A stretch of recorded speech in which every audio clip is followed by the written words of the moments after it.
Hello everyone, आप सभी का स्वागत है हमारे इस नए चैनल पर। और हम यहाँ पर आप लोगों के लिए क्लास 10th के लिए एक साइंस रिकैप का सीरीज लेकर के आ रहे हैं ना। और इसमें हम क्या करेंगे, जो भी top 50 most repeated most probable question आने वाले टॉपिक्स है वहाँ क्या करेंगे, इसको सब्जेक्ट वाइज कवर करते जाएंगे। यह सारे वीडियोज़ आपको रिकॉर्डेड फॉर्म में मिलेंगे। तो चलिए आज हम पढ़ने वाले हैं फोटोसिंथेसिस के बारे में। देखिए, फोटोसिंथेसिस आप सबको पता है कि क्या होता है। ऑटोट्रॉपिक मोड ऑफ न्यूट्रिशन अपनाने वाले जितने भी ऑर्गेनिज्म होते हैं सब इसी के थ्रू क्या करते हैं, अपने फूड को प्रिपेयर करते हैं। कह रहा है कि photosynthesis is the process by which green plant prepare food that is glucose using carbon dioxide and water in the presence of sunlight. हम सब जानते हैं कि फोटोसिंथेसिस में प्लांट क्या कर रहा होता है। भाई देखो, प्लांट क्या करता है, तो इन चीजों को लेकर के green plant using carbon dioxide और इन प्रेजेंस ऑफ किस चीज के, सनलाइट एंड क्लोरोफिल क्या करता है, फूड प्रिपेयर करता है। क्या करता है भाई, तो फूड प्रिपेयर करता है ना। और इसी फूड का यूज क्या करता है, बाद में एनर्जी के लिए करता है। अगर वर्ड इक्वेशन की बात करेंगे तो आप यहां देख सकते हैं कि इसका वर्ड इक्वेशन कैसा होता है। कार्बन डाइऑक्साइड प्लस वाटर, साथ में आएगा प्रोडक्ट के रूप में ग्लूकोज और बाई प्रोडक्ट के रूप में ऑक्सीजन। एक चीज का ध्यान रखना है कि हमेशा यह सनलाइट क्या हो जाएगा और क्लोरोफिल क्या हो जाएगा, बहुत ही ज्यादा नेसेसरी हो जाएगा। अगर इसके केमिकल इक्वेशन की बात करें तो क्या होता है, 6 मॉलिक्यूल्स ऑफ CO2, 6 मॉलिक्यूल पानी के साथ मिलते हैं और साथ में C6H12O6 यानी कि क्या करते हैं, ग्लूकोज का फॉर्मेशन करते हैं। और साथ में 6O2 यानी कि ऑक्सीजन मॉलिक्यूल्स भी हमारे पास क्या होता है, आ जाता है। इतनी चीजों को ध्यान में रखना है। साथ में क्या करना है, देखो आगे जब हम बढ़ते हैं तो केमिकल इक्वेशन जहां आप देख सकते हैं 6CO2 प्लस 6H2O, C6H12 और 6O2।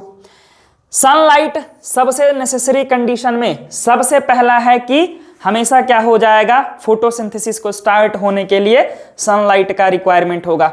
साथ में क्लोरोफिल पाया कहाँ जाता है, ग्रीन पिगमेंट होता है एक प्लांट में जो कि लीव्स में पाए जाते हैं। जो कि क्लोरोफिल कहाँ पाया जाता है भाई, देखो क्लोरोप्लास्ट के अंदर है ना। और क्लोरोप्लास्ट कहाँ होता है, पता ही है कि प्लास्टिड्स में, प्लांट सेल में पाए जाते हैं। तो यह इसका लोकेशन होता है और यहाँ क्लोरोफिल बहुत ज़्यादा क्या है, इंपॉर्टेंट पिगमेंट है। साथ में अगर बात करें कार्बन डाइऑक्साइड, देखो CO2, यह CO2 कहाँ से आता है, हम सबको पता है कि हवा में क्या है, एयर में बहुत सारा CO2 है। और प्लांट के अंदर एक छोटा सा ऑर्गन होता है ना, ऑर्गेनल होता है लिप्स में, जिसको हम लोग स्टोमाटा कहते हैं। और यही क्या करता है, गैसियस एक्सचेंज में हेल्प करता है ना। तो इन चीज़ों को आपको ध्यान में रखना है कि गैसियस एक्सचेंज में हेल्प करता है। सबसे लास्ट वाटर कहाँ से आता है, हम सब जानते हैं कि प्लांट जो भी अपना वाटर कंटेंट होता है, वाटर नीड होता है, कहाँ से पूरा करता है, तो सॉइल से पूरा करता है, जाइलम के थ्रू। सबको पता है कि कंडक्शन ऑफ वाटर में कौन हेल्प करता है, तो जाइलम हेल्प करता है। यह पानी को सॉइल से, रूट से कहाँ भेजता है, अलग अलग पार्ट में भेजता है। तो यह चीज़ याद रखना है कि जाइलम के थ्रू क्या हो जाएगा, वाटर ट्रांसपोर्टेशन हो जाएगा, है ना। तो ऐसे ही सब चीज़ों को आप याद रखने जाएंगे। अब आइए देखिए, बात करते हैं where does photosynthesis occur, photosynthesis आखिर होता कहाँ है।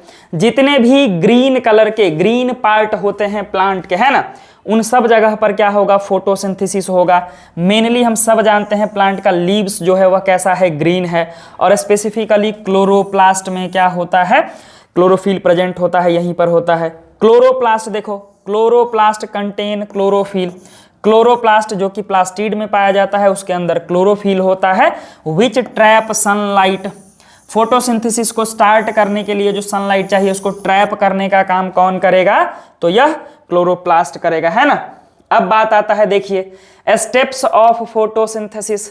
फोटोसिंथेसिस के क्या क्या स्टेप्स हैं। सबसे पहला देखो, सबसे फर्स्ट है क्या, यहाँ पर सबसे फर्स्ट देखिए क्या चीज है, ध्यान से देखिए। सबसे फर्स्ट क्या हो जाएगा, यहाँ हो जाएगा तुम्हारा यह सनलाइट एब्जॉर्ब्ड बाय क्लोरोफिल। जो क्लोरोफिल पिगमेंट है वह क्या करता है, सनलाइट को ट्रैप करता है, अलग अलग वेवलेंथ को ट्रैप करता है ना, और फोटोसिंथेसिस को इनिशिएट करता है। सेकेंड है क्या चीज, देखो water split into hydrogen and oxygen. Water का स्प्लिटिंग होता है, ब्रेकडाउन होता है। हम सब जानते हैं कि वाटर का फॉर्मूला क्या है, देखो वाटर का फॉर्मूला होता है H2O। तो यहाँ से हाइड्रोजन प्लस क्या चीज में, ऑक्सीजन में यह टूटता है, इसी को स्प्लिटिंग ऑफ वाटर कहते हैं। साथ में अगर बात करेंगे oxygen released into atmosphere, photosynthesis के दौरान जो भी ऑक्सीजन बनता है, O2 मॉलिक्यूल्स बनते हैं, वह क्या करते हैं, देखो एटमॉस्फेयर में आ जाते हैं। और सबसे last hydrogen combine with CO2, CO2 के साथ हाइड्रोजन कंबाइन करता है, जो यहाँ पर स्प्लिट किया होता है ना, और यही जा करके ग्लूकोज का फॉर्मेशन करता है। और यही प्लांट का क्या होता है, ग्लूकोज मेन फूड होता है प्लांट का, मेन फूड इन प्लांट, या फिर ऑटोट्रोपिक मोड ऑफ न्यूट्रिशन करने वाले जो भी स्पेसीज होते हैं। तो इन चीजों को याद रखना है। How do we know photosynthesis occur, इसके लिए आपके एनसीईआरटी में कुछ टेस्ट दिए गए होंगे जब आप क्लास 10th के एनसीईआरटी को उल्टाएंगे, और यह बहुत जरूरी है, इस चीज को याद रखिएगा, यह बहुत ज्यादा जरूरी है ना। कैसे करते हैं यह देखिए इधर ध्यान से। सबसे पहला देखो आयोडीन टर्न्स ब्लू ब्लैक, जब तुम क्या करोगे, स्टार्च के प्रेजेंस में आयोडीन डालोगे तो वहां लीफ के अंदर क्योंकि स्टार्च होता है, और स्टार्च क्या है, ग्लूकोज ही है, तो यह क्या कर जाता है, ब्लू और ब्लैक टर्न कर जाता है ना, ब्लू और ब्लैक कलर का हो जाता है जब हम आयोडीन डालते हैं, आयोडीन सॉल्यूशन डालते हैं लीफ पर। Shows that leaf make starch during photosynthesis, और इससे यह पता चलता है कि लीफ जो है वह क्या हो रहा है, फोटोसिंथेसिस के दौरान में स्टार्च बना रहा है, शुगर का फॉर्मेशन कर रहा है। फैक्टर अफेक्टिंग फोटोसिंथेसिस, क्या क्या फैक्टर है जो फोटोसिंथेसिस को इफेक्ट करते हैं, देखिए इधर। सबसे पहला लाइट का इंटेंसिटी, लाइट इंटेंसिटी पर भी तो डिपेंड करता है, सनलाइट कितना स्ट्रांग है कितना नहीं है। सेकंड CO2 कंसंट्रेशन, यानी अमाउंट ऑफ CO2। थर्ड कह रहा है वाटर का अवेलेबिलिटी, कितना वाटर है प्रेजेंट इस चीज पर। और सबसे लास्ट में क्लोरोफिल का अमाउंट, जितना ज्यादा क्लोरोफिल पिगमेंट उतना ज्यादा सनलाइट को ट्रैप करेगा, जितना ज्यादा सनलाइट को ट्रैप करेगा उतना स्पीड अप में फोटोसिंथेसिस होगा, उतना ज्यादा शुगर का या फिर कार्ब्स का फॉर्मेशन हो जाएगा, है ना। बात करते हैं इंपॉर्टेंट ऑफ फोटोसिंथेसिस। आखिर फोटोसिंथेसिस का इतना ज्यादा इंपॉर्टेंस क्यों है, देखो सबसे पहला क्या चीज है कि produces food for all organism, सबके लिए क्या करता है, फूड का प्रोडक्शन करता है। क्यों, देखो प्लांट बना रहा है फूड, क्या बना रहा है, प्लांट बना रहा है अपने पार्ट्स में फूड। इस फूड को कौन कंज्यूम कर रहा है, अब प्लांट्स को डायरेक्टली क्या कर रहा है, ह्यूमन कंज्यूम कर रहा है, या बाकी स्पेसीज, ह्यूमन या अनदर स्पेसीज क्या कर रहे हैं, कंज्यूम कर रहे हैं कि नहीं कर रहे हैं।